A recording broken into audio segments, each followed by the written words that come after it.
Some stories refuse to fade away. They claw at existence with a ferocity that outlasts kingdoms, statutes, and even the desperate souls who tried to silence them forever. In 1860, when the final slave ship slipped across the Atlantic and touched American shores, it brought more than chained bodies. It carried a secret so poisonous that men of influence would devote lifetimes to burying it deep. But one survivor remembered every detail.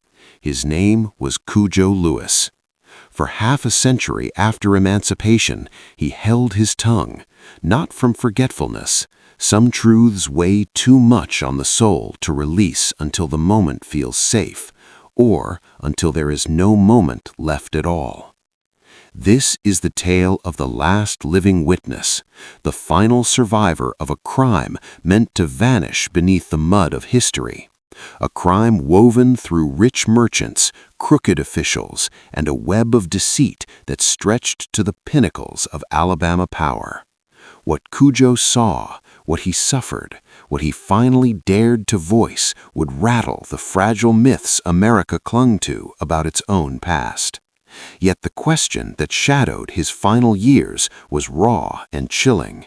If he spoke the truth, would anyone listen? Or worse, would they ensure his voice was silenced for good? The Clotilda ghosted into Mobile Bay under a moonless sky, the humid July air thick enough to choke on. Captain William Foster knew the risk. The transatlantic slave trade had been outlawed for 52 years. Discovery meant seizure of the ship, freedom for the captives, and the noose for every man aboard. But Timothy Meaher, one of Mobile's wealthiest shipbuilders, had wagered his pride on Defiance. Months earlier, at a lavish dinner, Northern guests had mocked Southern sovereignty, claiming the slave trade was dead, abandoned by civilized men. Meaher's face burned crimson. He slammed the table. "I will sail a cargo of Africans straight into this bay," he roared, "and no federal marshal will lay a hand on me. I will prove Southern will bends any law you throw at us." The room hushed. Some chuckled, blaming the whiskey, but Timothy Meaher never bluffed. His brother James leaned in, eyes alight. How much would it cost? By week's end, the plot was sealed. Timothy, James, Burns Meaher, and other powerful planters pooled $35,000. They hired Foster, a captain known for quiet nerves and flexible morals. The Clotilda was refitted in secret, her hold altered for living cargo, her papers forged to mask the journey. Foster departed Mobile in March, crossing an ocean that swallowed weeks. 6 weeks later, he reached Whydah in the kingdom of Dahomey. There he bargained with traders who served King Gele. Dahomey thrived on war. Its warriors feared across the region, capturing villages to feed an endless trade in prisoners. Foster cared nothing for kings or conquests. He wanted bodies. 110 souls were bought for $9,000 in gold. Yoruba, Fon, others torn from raided homes. Among them was Oluale Kossola, 19 years old, soon to be renamed Cudjo Lewis. His village of Bante had known peace. His father resolved disputes, taught young men the ways of land and family. Cudjo was learning those paths, surrounded by siblings, aunts, uncles, a web of kin deep as roots. That morning he worked the fields with his father and brother. Then came the drums, not the steady pulse of festival, but frantic, jagged beats that froze the blood. Danger. By the time they ran back, smoke curled above burning roofs. Dahomey warriors had struck at dawn, when guards were few. Cudjo's father shoved him toward the trees. Run, hide, live. But Cudjo looked back for his family, his sisters. That pause stole everything. A warrior seized him, cracked a machete butt against his skull, and the world went black. He awoke chained neck to neck in a line of captives, head pounding, blood crusting his face. He called for family. Silence answered. 6 days they marched, beaten if they slowed, abandoned if they fell. At the coast, Cudjo saw the sea for the first time, vast, endless, swallowing the horizon, and waiting there was the Clotilda. The Middle Passage lasted 45 days, 110 people crammed into a hold built for barrels and bolts of cloth, chained in rows, unable to stand, barely able to breathe. The air reeked of filth, sickness, terror. Disease crawled through the darkness. Bodies were hauled up and tossed overboard without a word. Cudjo rarely spoke of those weeks later. He would only shake his head, voice low. It was a terrible time. I do not like to remember. The iron scars on his wrists and ankles spoke louder. The nightmares that jolted him awake, gasping for decades afterwards, spoke louder still. When the Clotilda neared American waters in early July, Foster's problem grew sharp. Rumors of Meaher's boast had reached federal ears. Patrol boats prowled the bay. He anchored far from shipping lanes. In the dead of night, the captives were transferred to a riverboat owned by Burns Meaher. Terrified figures stumbling between vessels, while armed men barked in a tongue they could not grasp. Then Foster erased the evidence. He stripped the Clotilda of value, set it ablaze. Flames licked the night sky as he watched from the riverboat. When the fire had devoured it, they towed the charred skeleton into a hidden bayou and let her sink into black water. The ship was gone. Only the human witnesses remained, people who spoke no English, who held no rights under the law.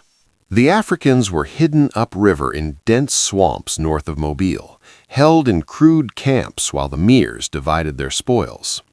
For weeks they lived in bewildered dread, unable to understand their fate. Timothy Meaher walked among them like a man appraising cattle, pointing, noting, parceling them out. Cudjo and 30 others were sent to the Meaher plantation. They were given new, simple names, stripped of meaning.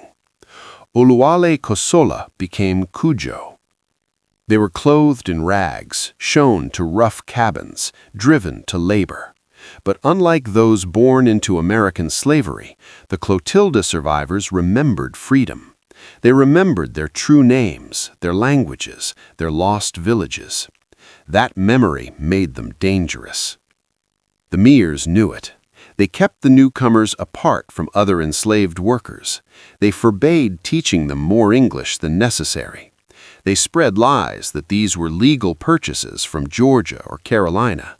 And they waited for questions to die, for investigators to tire, certain their wealth and connections would shield them. But history turned. Within a year, secession tore the nation apart. The Civil War erupted.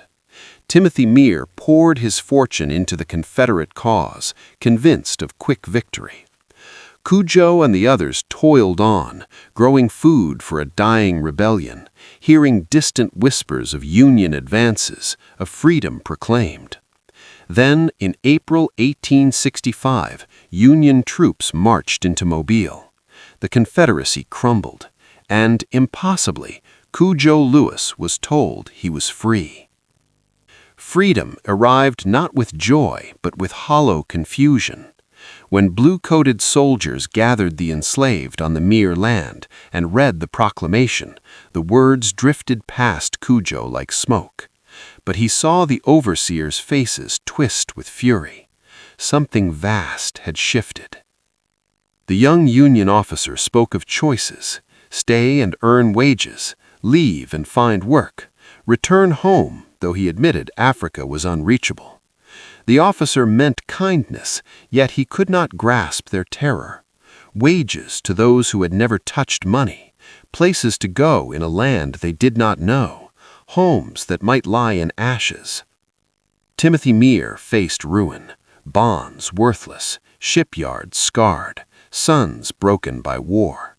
Yet he saw a path. The Africans needed ground to stand on. He owned thousands of acres of worthless swamp, mosquito-choked, flood-prone. He offered parcels, 2 acres per family, on credit paid through labor. To people with nothing, it sounded like mercy. Cudjo accepted. At 24, strong and resolute, he married Abile, another survivor, renamed Celia. Together they cleared tangled land, built a cabin with half-remembered African methods, planted gardens blending old seeds and new. With others they founded Africatown, homes arranged in familiar village patterns, voices speaking Yoruba in the Alabama night. But the bargain soured. Prices inflated, interest devoured wages, debt grew like vines. And beneath the slow bleed of money lay something colder, fear. The Meahers sent quiet warnings. Speak of the Clotilda and debts would be called. Speak and federal men might deport illegal arrivals. Speak and accidents find those who talk too much. The message seeped through overseers, foremen, whispers in the dark. Never written, always understood. Cudjo recognized the tactic. He had seen power wielded this way before in Dahomey. Reward just enough to make loss unbearable, threaten just enough to choke the truth. The 1870s brought fragile hope. Reconstruction, black men voted, schools opened, federal bayonets guarded rights. Cudjo learned letters by lamplight, cast ballots with trembling pride, attended meetings where equality felt close enough to touch. Then the terror returned. Night riders, burning crosses, schools torched, leaders murdered. In 1874, Cudjo learned of Samuel Johnson, a black councilman found dead on the road between Africatown and Mobile. Robbers, the authorities claimed. But in the heavy silence that followed, everyone knew. The truth was still buried, and the ground above it was watched by shadows that never slept.